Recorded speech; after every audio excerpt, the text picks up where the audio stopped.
Hello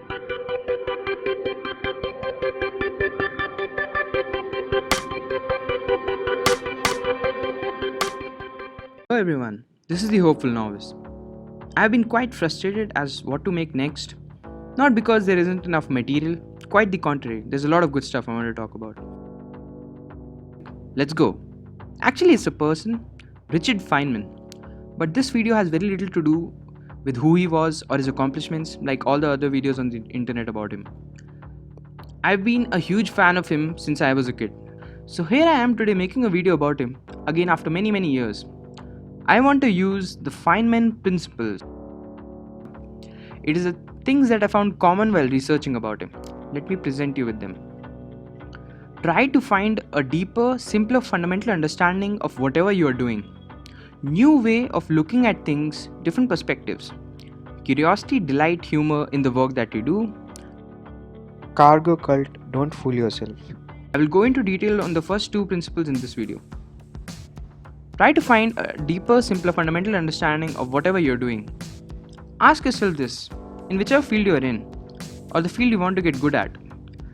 Do you know the fundamentals in your field? Do you understand the basics well enough to teach someone? If there are caveats, which there should be, this is what Feynman did. After his second year of graduate school at Princeton, Richard Feynman faced his oral examinations. Feynman was not yet the famous physicist he would soon become, so he took his preparation quite seriously. In the biography of Feynman, James GLEICK wrote, he opened a fresh notebook. On the title of the page he wrote, Notebook of the Things I Don't Know About. For the first but not the last time, he recognized his knowledge. He worked for weeks disassembling each branch of physics, oiling the parts and putting them back together.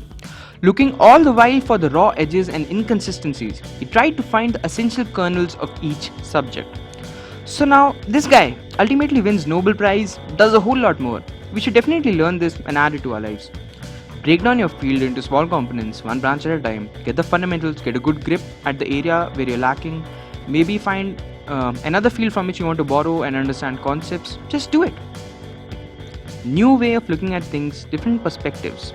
Again, all these things seem common knowledge. Everyone knows that we should have strong fundamentals, that we should think outside the box, look at things differently. Yet do we do it?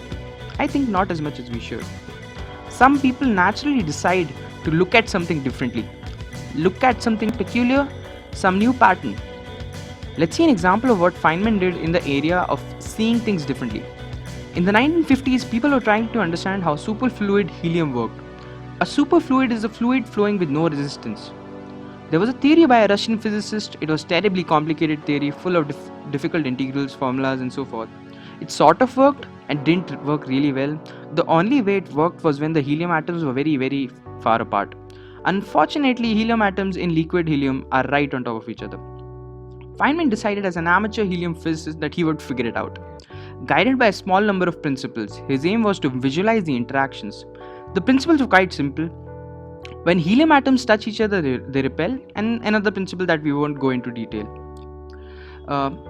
He had a simple piece of paper and a pencil. He tried to write down the simplest function he could think of, which followed the two principles. What he wrote was so simple, in fact, that even a smart high school student who didn't know calculus could probably understand it. The thing was, what he wrote down explained everything that was known about liquid helium and then some. I'd like to read one last thing by Feynman. See that bird? It's a brown-throated thrush. In German, it's called Hasenvogel. In Chinese, they call it Changling. And even if you know all those names for it, you still know nothing about the bird. You only know something about people, what they call the bird. Now that thrush sings and teaches its young to fly. It flies so many miles away during the summer across the country, and nobody knows how it finds its way. Names don't constitute knowledge, though names are important when talking to people. Leonard Susskind, a great physicist and a good friend of Richard Feynman, said, "We should honor Feynman by getting as much bologna out of our sandwiches as we can," which basically means to remove the pointless things and to really get stuff, to grok.